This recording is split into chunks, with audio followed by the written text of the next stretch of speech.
Growing up, I was that kid with muddy knees, a notepad full of bird drawings, and a deep love for wildlife documentaries. I'd sit cross-legged on the lounge room floor, wide-eyed, as Jane Goodall gently communicated with chimpanzees, or as David Attenborough narrated the intimate lives of creatures in faraway places. Their work wasn't just television to me. It was a map to a life I secretly hoped I could live one day. But like so many dreams we tuck away for the sake of practicality, mine faded quietly into the background as I took on the responsibilities of adult life. Words cannot express the joy I am feeling right now. It feels so amazing to be back in the water. Oh, it's so good.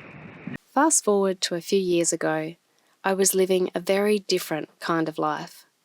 I had built a career I was proud of, even became the managing director of my own company, and from the outside, everything looked shiny and successful. But something inside me felt muted. I could catch myself scrolling through videos of van lifers living a life of freedom on the open road, out in nature, all day, every day. And it stirred something I couldn't ignore. It wasn't just wanderlust, it was the quiet voice of the child I used to be, asking, when are we going to do what we always said we would?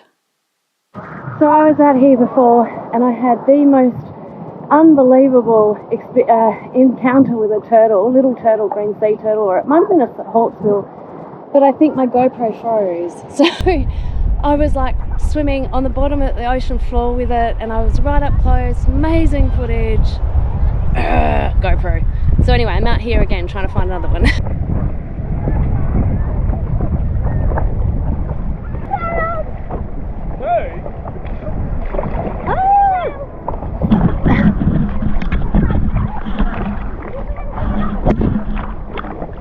Oh my goodness!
Oh my god, how amazing was that? Not only did I see one wolf, there were two.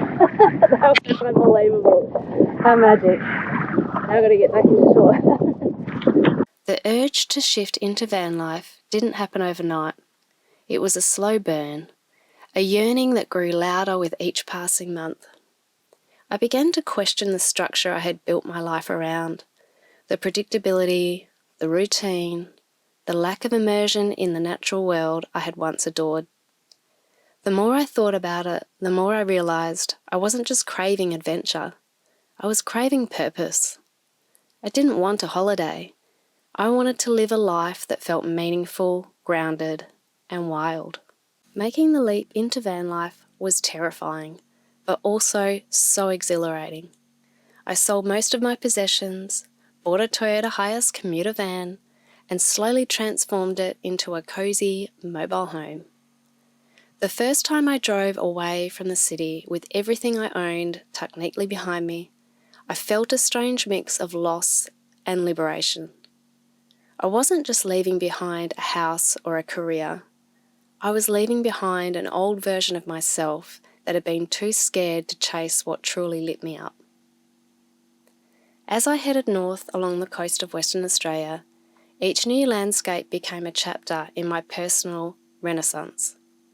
I started waking up with the sun, tea in hand, watching kangaroos graze nearby, or listening to black cockatoos overhead. I began filming these moments, not just for memory's sake, but because I felt this overwhelming need to share what I was seeing. That's when I realised I was doing it. I was becoming the person I used to dream of being. I wasn't just a traveller, I was documenting nature, telling the stories of Australia's wild places in my own voice. The same way Attenborough's documentaries had shaped my worldview, I hoped my videos could stir curiosity or compassion in someone else. Even if my audience was small, the impact felt deeply personal. And most importantly, I felt alive, purposeful in a way I hadn't experienced in years.